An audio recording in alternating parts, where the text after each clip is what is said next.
sermon title for today, or this is what the Lord wanted me to speak to you. Unworthy will be made worthy. Whoever is unworthy will be made worthy by the Lord. Dear friends, couple of things happen in our life constantly. This keeps happening in our life continuously. Two things. One is, people constantly keep telling us that we are not worthy to do something, or probably we are not prepared to do it, or we don't have the talent to do it, or probably that's not our calling, or we are not fit for it. Probably I should use that word. People keep telling that you are not fit for it, or probably you are not made for it. Be it your friends, your relatives, or your colleagues, they always keep telling us, this is okay for him, but not for you.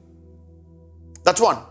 Secondly, we keep telling ourselves, we keep giving us, oh, I am not good at this. Oh, I can't do this. I can't accomplish this. Probably I'm a little old for this, or I'm a little too young for this. So I cannot do it. I am not worthy of this. God cannot use me in this particular area. So I am not qualified.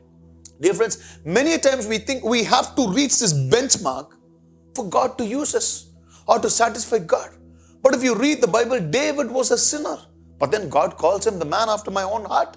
Abraham, Moses a murderer. But then still God used him. So when we read the Bible, God constantly or continuously uses all the unqualified people and He qualifies them. So dear friends, if you're sitting here watching this sermon with your family or with your friends or at home, if you're sitting, just turn to somebody and say, don't worry, God will use you. No matter whether it's going to be worldly or spiritually or for the church, in whatever capacity you think you can't be used, God will use you and He will make you worthy. Because our righteousness comes from God. But do we know what we do? We always keep giving this excuse saying, I am not qualified for it. And by the time days are over. One day a boss called a branch manager. Okay, it was a marketing and sales company, a financial institution. The boss called the manager and asked him, the branch manager, and asked him, what's happening to all the saints? What's been happening to all the loans? Have you been selling enough loans? Have you reached the target? This guy said, no boss, I was trying to sell loans. I started off very well. But in between, the other manager called up and said, right now, instead of selling personal loans, we need to sell car loans. So he asked him, okay, so how many car loans have you sold? No boss, before I started selling car loans was a little new to me. Before I started selling car loans, I started off well. But then, this pandemic happened. And then what? People said, start selling insurance, sell our company's product insurance. Because right now people are getting sick, they will buy insurance. Oh, so have you sold enough insurance policies? He said, no boss, by the time I started selling insurance policies, the company, another manager called up and said, a lot of people are getting sick. If we sell insurance policies now, they will actually go and claim the policies and we might end up losing money. So what did you do? He said, better not to sell anything right now. Make sure that all the documents of the existing policy holders are clean and correct. So did you follow up and get all the details? He said, yes, boss, while I started to do it, by the time this quarter got over, so I couldn't reach my targets. So dear children of God, by the time we realize something and we start doing something, we would have lost a lot of time in our lives. By the time we come to a conclusion, by the time we understand God's grace, we would have lost a lot of time in our lives. So dear friends, today, if you are there, alive today, God has got a purpose and He wants to use you. And what matters is grace and not works. Let's read what Paul writes. Paul, the murderer, Paul, the destroyer. Paul, who was called Saul from Tarsus, he was a destroyer, persecutor. He was persecuting church. He was just dragging people out of homes and he was killing them. He went into the church and he was destroying churches. But then God called this murderer, destroyer, unworthy person to be used. And today most of the rules or the principles which we follow in church is all written by Paul. If you can turn your Bibles to 2 Timothy, the last letter of Paul, chapter 1, verse 8 to 10. So do not be ashamed of the testimony about our Lord or me, His prisoner. Rather join with me in suffering for the gospel, but by the power of God. He saved us and called us to a holy life, not because of anything we have done, but because of His own purpose and grace. This grace was given us in Christ Jesus before the beginning of time. Ephesians chapter 2, verse 8 and 9. For by grace you have been saved through faith. This is not your own doing. It is the gift of God, not a result of works, that no one may boast. Paul keeps saying this again and again. We've been saved, we've been made holy, we've been called, we've been qualified, all because of the grace of God and nothing else, dear friends. Nothing else. So he says, not by your work so that you can boast. So tomorrow we cannot say that only because of my righteousness, only because I was qualified. No. Even when we are not unqualified, even when we are not worthy, even when we don't have the talent, even when you think you don't have the calling, He's going to use you. Let's look at Elijah from the Bible. Many times people think Elijah is a big conqueror. Oh, he is a prophet from birth. No. The Israelite king Omri gets his son Ahab married to Jezebel, who's daughter of the king of Tyre and Sidon. And what happens? Jezebel comes into Israel and she starts pursuing Baal worship. And she makes sure all the people are following her culture. So they start to worship Baal. A lot of Baal temples are being structured. And then a lot of Baal prophets come. So the entire Israelite has been distracted. And they started worshipping Baal. And suddenly God brings this guy called Elijah. If you read 1 Kings chapter 17 and verse 1. Now Elijah the Tishbite from Tishbe in Gilead said to Ahab, as the Lord says, the God of Israel lives, whom I serve, there will be neither dew nor rain in the next few years except at my word. Elijah from Tishbite. No introduction. The Bible does not talk about him as a warrior, as a prophet, or a big guy with some qualification, son of so-and-so who's qualified to do all. No. Some guy suddenly pops out and God says, go talk to the king, and he goes and warns the king. No introduction, dear friends of God. Now, the first point I want you to remember is, everyone who worked for God were not qualified when God chose them. I want to repeat again. Everyone who worked for God or everyone who did mighty things for God were not qualified when God chose them.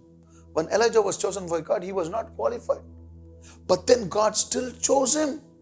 If you go on to read chapter 7, Elijah has been fed by the ravens.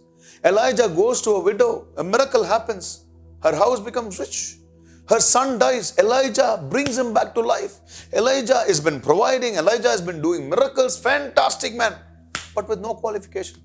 Where did he come from? Nothing. Then when we go on to read, if you read 1 Kings chapter 18 and verse 40, Elijah challenges all the prophets of Baal. He says, come on, let's have a challenge. You build an altar, I build an altar. You give a sacrifice, I'll also give a sacrifice. We'll see whose altar is being consumed. You know what? Elijah goes on to pour water on his altar. And then he says, come on, let's have a competition. The prophets of Baal call upon their God from morning till night. Nothing happens. Then this guy calls upon the Lord and a fire comes, takes away all the sacrifice on the altar. And this guy says in verse 40, I want you guys to read it. Then Elijah commanded them, seize the prophets of Baal. Don't let anyone get away. They seized them, and Elijah had brought them down to Kishon Valley and slaughtered them. 450 prophets, single guy. Now imagine, was Elijah ever trained on slaughtering people? Was Elijah a muscular man? Was Elijah a big warrior to go and conquer something, destroy all the prophets of Baal? No. But then God called him and then he qualified them. I want you to read one more verse, verse 45. Meanwhile, the sky grew black with clouds and the wind rose. A heavy rain started falling. Ahab rode off to Jezreel. The power of the Lord came on Elijah, and tucking his cloak in his belt, he ran ahead of Ahab all the way to Jezreel. When Elijah was introduced, does the Bible say he was a marathon runner? He was a sprinter. He ran faster than Usain Bolt. Because if you look at this, Ahab started ahead of Elijah and he rode in a chariot. This guy started late, but still he overtook him. Now I want to tell you, for people who think that you are left behind in life, for people who are thinking, oh, everybody is gone ahead in life. Oh, I am sitting back. My life, my family, years have passed. I'm at the back. I want to tell you, the hand of the Lord, the power of the Spirit can come upon you and you can overtake chariots. Hallelujah. If you believe it, say an hallelujah. Oh, you can say, probably I'm not a spitter, I'm not a runner. Elijah didn't say all of that. God said go. He started running and he ran, he outran all the horses. Dear friends, so don't be sitting there and giving this lame reason, I am not qualified, I don't have the talent. Second, God never quits on you even when you are willing to quit. Or even if you say that I've quit, it's the end. God will never quit on you. 1 Kings chapter 19 from verse 1. Now Ahab told Jezebel everything Elijah had done and how he had killed all the prophets with sword. So Jezebel sent a messenger to Elijah saying, may the gods deal with me, be it more so severely, if by this time tomorrow I do not make your life like that of one of them. Elijah was afraid and ran for his life. When he came to Beersheba in Judah, he left his servant there, while he himself went a day's journey into the wilderness. He came to broom bush, sat down under it and prayed that he might die. I had enough, Lord. He said, take my life. I'm no better than my ancestors. Elijah wants to give up. He said, that's all. Take my life. Take my life. Let me end this life. I am saying quit. It's over. Tap down. Fight's over. Give up. He's given up. The guy who killed 450 prophets with none of his strength, the guy who overtook the chariot with none of his strength, with none of his qualification, now he comes and says somebody is challenging him to be killed, and he says, I quit. Dear friends, even if you want to quit today, oh, my marriage is not working, let me quit. Oh, this job is not working, let me quit. Ministry is not working, let me quit. I've seen so many people who come to do the work of God, who volunteer to do God's work, and then they say, oh, it's not working, let me quit. Oh, it's not working in this church, or it's not working in this particular ministry. It's not working in this particular location. Oh, my health is not cooperating. Let me quit. No, God will not leave you. Probably if you do this to your boss, if you go and say, boss, I'm resigning, let me quit. Probably he will let you go. But then you know what this boss does? I want you to read it from verse 5. Then he lay down under the bush and fell asleep. All at once an angel touched him and said, get up and eat. He looked around, there was by his head some bread baked over hot coals and a jar of water. He ate and drank and then lay down again. The angel of the Lord came back a second time, touched him and said, get up and eat, for the journey is too much for you. So he got up and ate and drank. Strengthened by the food, he traveled 40 days, 40 nights until he reached Horeb, the mountain of God. There he went in a cave and spent the night, and the word of the Lord came to him. What are you doing here, Elijah? What are you doing here? Then Elijah replied, I've been very zealous for the Lord God Almighty. The Israelites have rejected your covenant, torn down your altars, put your prophets to death with the stone. I am the only one left now. They are trying to kill me too. Dear friends, see, this guy said, I'm already quit. The Lord did not tell his angel, now come on, let's give up on Elijah. Let's leave this fool again. He's already quit. He's given up. No. He said, come on, get up, eat, sleep. Get up, eat, then travel. You have a long way to go. This is our Lord. Even when you're quitting right now, probably He's telling you, take some rest right now. Eat and sleep. Because you have a big journey ahead. You have a big journey. Probably there are many people like Elijah who are saying, Lord, I want to quit. Oh, I want to end my life. Let me quit. I cannot take it anymore. I've come to the end. I want to quit. Many have said this word, even including me. We've said, Lord, I want to die. Dear children of God, if the Lord wants you to die, right now we would have all been dead. We don't have to tell Him, Lord, I want to die. He will tell us, now it's time for you to get out. But then the Lord has given us life. You know why? Because there's a long journey for us and He wants us to fulfill our calling. So don't ever say, I want to quit. There's a long journey on your marriage, on your children, on your education, your career, your ministry. There's a long journey. He says, come on, take rest. You have to go. Then after that, Elijah goes into a cave. He says, Lord, everybody is gone except me. I'm the only one. But then the Lord asks him a question. What are you doing here? You are not supposed to be here. You are supposed to be doing something else. What are you doing here sitting there on the couch? What are you doing? Are you waiting for others to come up and help you? Are you waiting for others to do God's work? What are you doing just sitting on the couch? The Lord saying it's high time to get up. You don't quit because I have not quit on you. The Lord does not quit even when we want to quit. Thirdly, the Lord will continue to use you regardless of your continuous failures. He will continue to use you. If you read the same chapter, verse 4, Elijah was given a servant as he was responsible for a servant. When he ran away, he left his servant and he ran away. Many times we do that. We leave our responsibilities and run away. But God still did not leave him. Now, when he's in the cave now, after the sound and the thunder and the fire, God speaks to him in a still voice. Listen to what God is telling him. Lord said to him, go back the way you came. Go to the desert of Damascus. When you get there, anoint Hazael, king over Aram. Also anoint Jehu, the son of Nimshi, king over Israel. And anoint Elisha, son of Shaphat, from Abel Meholah, to succeed you as a prophet. Jehu will put to death anyone who escapes the sword of Hazael. and Elisha will put to death anyone who escapes the sword of Jehu. Yet I reserve 7,000 in Israel, all whose knees have not bowed down to Baal, and whose mouths not kissed him. One was to, see here, the Lord has given him a mandate. He says, go back to where you came from. The Lord is saying, go back to the church, go back to your ministry, go back to your family, go back to the career, where you came from. And he says, I've got 3 things to do. He says, Elisha, anoint Hazael.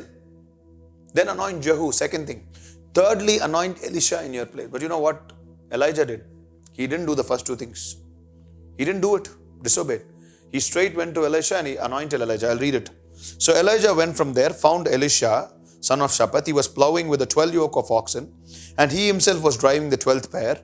Elijah went up to him, threw his cloak around him, and left. That's all. He never anointed Hazael. He never anointed Jehu. Jehu later was anointed by Elisha. But the Lord told him, go anoint Hazael over Aram and anoint Jehu over Israel. Then go anoint Elisha in your place. But then my person, Elijah, didn't do first 2 things. Did the last thing first. Many times we do the same thing, you know. What we are supposed to do in the last, we do it in the beginning. Sometimes when we go to hotels, there are few people who come along with me. When they see the desserts, instead of having the appetizer, they start having the dessert first. And then after having the dessert, they go on to the appetizer, and then. There are few people who do this. Do the last first. Elijah did the same thing constantly. Ran away when he should have stood.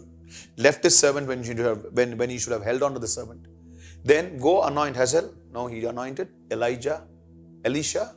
Last thing first. But then the Lord continued to use him.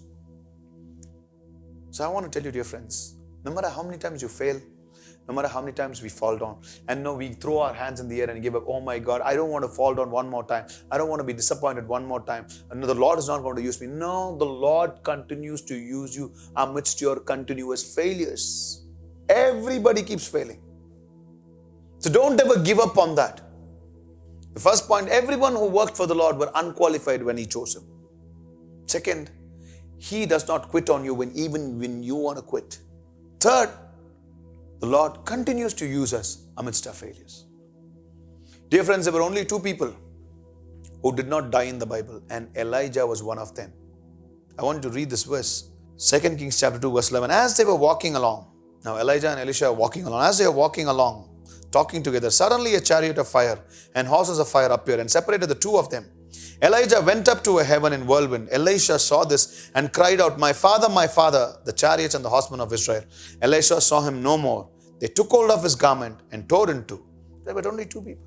Elijah was one of them. He was given a great farewell. Chariots of fire, horses of fire, they came and they took him off amidst constantly failing to do God wanted him to. Yes, he did a few things. He did a lot of things. But then there was the other side where Elijah kept failing. God did not leave him alone. He was not qualified, but the Lord used him. Dear friends, I want to tell you, my brothers, my sisters, even though you are not worthy, He will make you worthy. So don't be sitting there on your couch or thinking, when can I do or what can I do? There are a lot of people who tell me, Pastor, let me pray more and do God's work. Let me know God more, learn the Bible more. Let me go to a Bible college and then come back. No. If somebody in your office calls up and gives you a promotion, a job which you're unworthy of, what will you say? Oh, even though I don't know the job, even though I'm not worthy of this promotion and this particular incentive, I will do it. I will take it up. Many times we do this. Even the lives we live, the houses we live in, the families we have, the calling which we are not worthy of it, but still we've accepted it. It's all good. Dear friends, today, even as I'm standing in front of you and I'm preaching, when the Lord called me, this was my biggest reason I gave Him. Lord, I'm not worthy. When the Lord called me, I've never been to a Bible college. My father was a Hindu. Nobody in my family has ever done ministry. I don't know any music. When the Lord called me, I said, okay, Lord, I will come. But then I don't know all of this. He said, come. Then the Lord brought me back from Australia to India. My biggest problem of coming back to India, Chennai, was everybody knows my past. What will they think? They'll think I'm unworthy. Nobody will come to me for prayer. But then the Lord said, come back. In 10 years' time, the Lord has blessed our ministry. By God's grace, our songs are being sung across the world. Till date, I don't have talent. Unworthy. But the Lord picked me. Dear friends, today I want to encourage you. If you feel unworthy, unqualified, if you feel that you don't have talent, I want to tell you, the Lord can use you more than how He used Elijah. If you believe it, just close your eyes. Lift your hands with me. Father, we lift our hands right now and we commit ourselves. The people in this world might call us unworthy. Probably we ourselves can think low about us. And probably the devil is trying to drive a guilt into us, telling us that we are not fit to do. But Lord, you make us worthy. Your grace, Lord. It's not about our qualification, our education, the background. But Lord, it's only your grace which makes us worthy to run for you. Father, we pray right now, you will help us to run more than what Elijah ran for you, Lord. More than what all the people all the great men in the Bible have done for you. Help us to do more for you, Lord.